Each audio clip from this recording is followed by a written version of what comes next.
Thanks very much for joining us here on RT. So, to what extent do you think this tit-for-tat exchange will affect relations between Moscow and Washington? It's already affected relations. It's created a very bad atmosphere, political atmosphere in Washington. With the Magnitsky Act, you now have institutionalized by an act of Congress a kind of prejudicial approach to Russia that's going to continue. It won't be possible to end the Magnitsky Act. In Moscow, it's made the Russian political class, in which President Putin operates, even more anti-American, even more resentful toward American policy. And these lists that have been published this week are only the beginning. Some people here are saying, well, it's very moderate, there aren't many names on it. We don't know whose names are on the secret list, both on the American side for certain, but groups in both countries. Even though the tit began in the United States with the Magnitsky bill, both sides are now going to use this law for their own political purposes. There'll be groups in the United States, very anti-Russian, anti-Putin groups, that'll want many names on this list, will lobby Congress for that, even Putin's name himself. And there are anti-American forces in the Russian political class that will match them person for person. So for anyone who cares about American-Russian relations, thinks that a cooperative relationship is necessary for American national security and Russia's national security, this is a very bad development.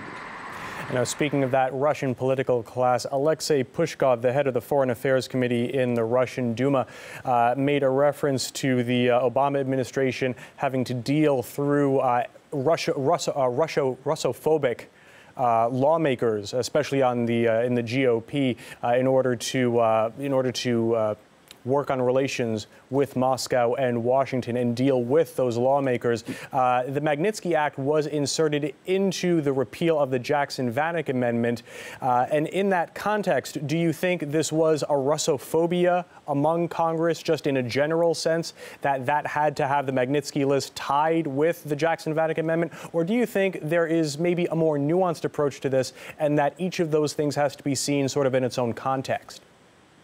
I don't think there's any nuance here at all. I think that the Magnitsky Act and Moscow's reaction, which was predictable, are evidence that we are either already in a new Cold War or on the verge of one.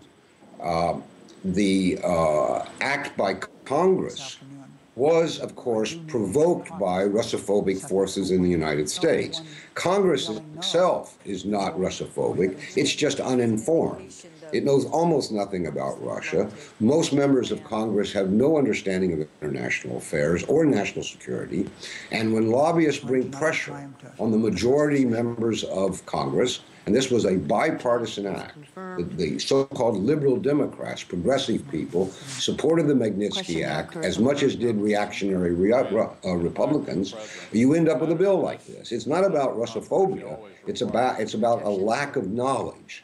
It's a bad thing when legislatures pass laws on subjects they know almost nothing about. Now, it's true that the Obama White House did not want the Magnitsky Act, but it didn't use its powers or its leadership to stop it. And so that's what you call a combination of a know-nothing Congress and a lack of leadership from the White House. Now, the Russian Prime Minister, Dmitry Medvedev, said despite this latest spat, there is still room for cooperation with Washington. Do you think that this means the exchange is something of a sideshow, or do you think that it really is a stumbling block? Well, I've already said it's changed and poisoned the atmosphere. It's going to make it harder, for example, President Obama to make concessions on, let's say, missile defense to President Putin, because there's this attitude that Russia doesn't deserve any concessions. And I'm guessing that if President Putin would like to modify his position on European missile defense, and I mention that because it's on the table at the moment, it's an important issue, that there will be forces in the Russian political class that will oppose those compromises to the United States. So it's not a sideshow. Now, you have said that the leaders of both countries are not in control of this decline overall in relations. How so, and how do you think that they can turn things around now? Well, I've already explained that Obama did not want the Magnitsky Act. It was imposed on him by the American Congress. But a Congress that included his own political party, the Democratic Party. The situation about President Putin, I think, is more nuanced, and I'm less certain about it. But in the run-up, for example, to the ban that the Duma, the Russian parliament, adopted against American adoption of Russian orphans, there is no evidence until that thing got political life in the Duma that Putin favored it. Now, it's true he didn't oppose it, he didn't veto it. But remember that long before the Magnitsky Act, there were deep misgivings in Russia about American adoptions. There were too many abused Russian kids in America, too many deaths of Russian orphans adopted in America, but there was something else. Remember that the Kremlin signed with the White House an agreement, I think it was in November of last year, 2012, that Russia would be given inspection rights, visitation rights to the homes that had adopted Russian orphans in the United States.